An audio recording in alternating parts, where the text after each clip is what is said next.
Everybody, I'm here with the world famous Michael Meacham. Michael's the owner and designer of iDesign in Miami. Michael, thanks for coming. Thank you for having me. So your work worldwide is fantastic. Working in clubs, your design work is really impressive. I would love to know how it is you take a venue and incorporate the architecture into the immersive design that you do. Every environment has its own unique structure to it. Sometimes you'll have a big black room that's just a big black nightclub. That's just, you know, here's a bar and there's a bar. And then we try to fill it up in the spaces where it may be lacking architecturally. So we'll have LED screens or LED features, and we'll try to bring something that's unique to that venue, which can add to the lack of the surrounding environment. Other times when you have architectural details that are beautiful, we'll try to bring them out. So it's not about overpowering the lighting system or overpowering a detail, but it's about bringing the right lighting to that environment. Oh, right on. And your work is so immersive. What is it that you take from either your own personal experiences or your design experiences? How do you get to these clubs? Like, how do you find this inside of you? Where does this come from? It's so exciting. That's an excellent question. I wish I could answer that, because there are some times where you just you're looking at a blank slate, and it can take days and weeks to try to come up with that one idea.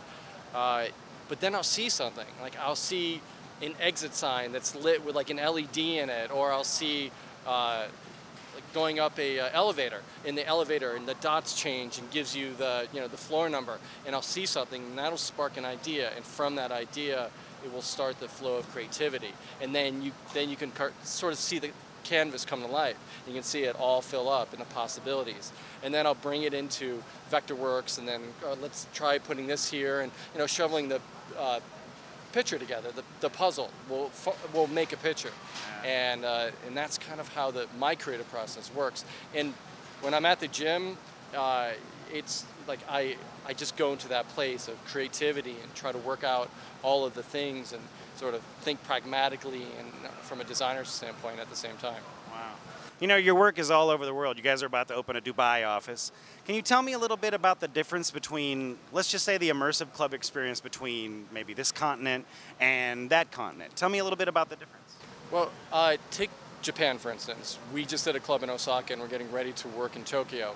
They don't actually have the experiences that we have here. So their designers, and it goes for Dubai too, most of their designers are within that country, and they don't travel. So they're not exposed to the things that we all get to see. We go to concerts, we see shows, we go to the other nightclubs. And every time you go to one of those venues, every time you see a show, you take that experience with you. And you kind of, whether you realize it or not, it goes into your mental arsenal. So when we were touring all the clubs in Osaka and Tokyo, we never saw anything that really had any level of high creativity. So we came in and said, okay, here's how we're going to figure this out, and this is what we're going to do, and this is the technology that we're going to bring, which is unprecedented to their country.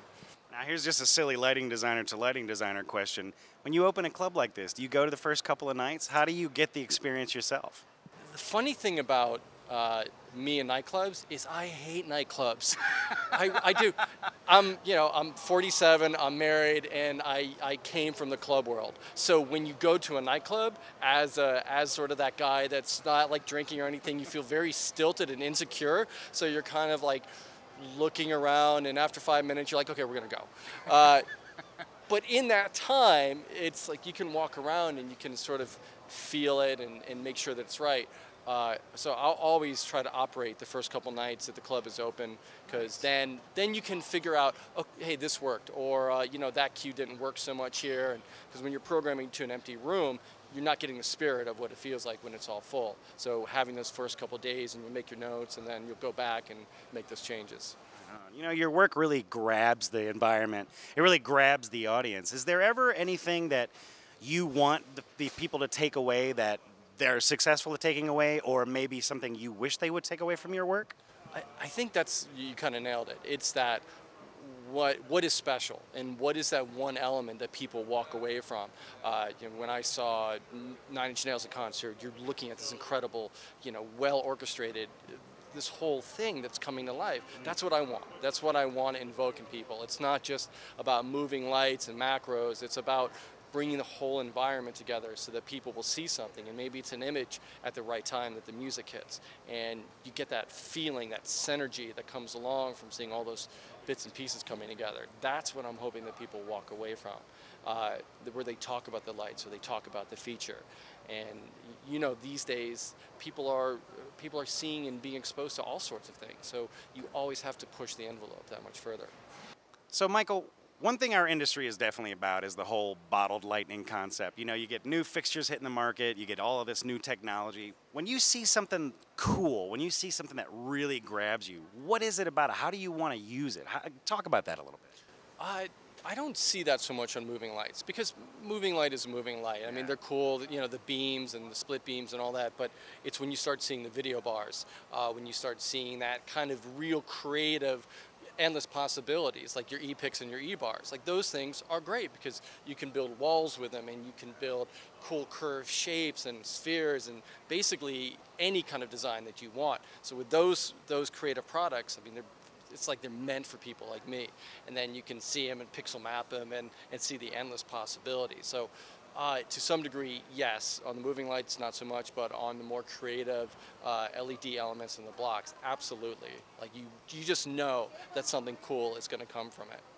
Michael, you're an awesome designer, man. Thank you so much. Thanks for being on, brother. Michael Meacham, everybody.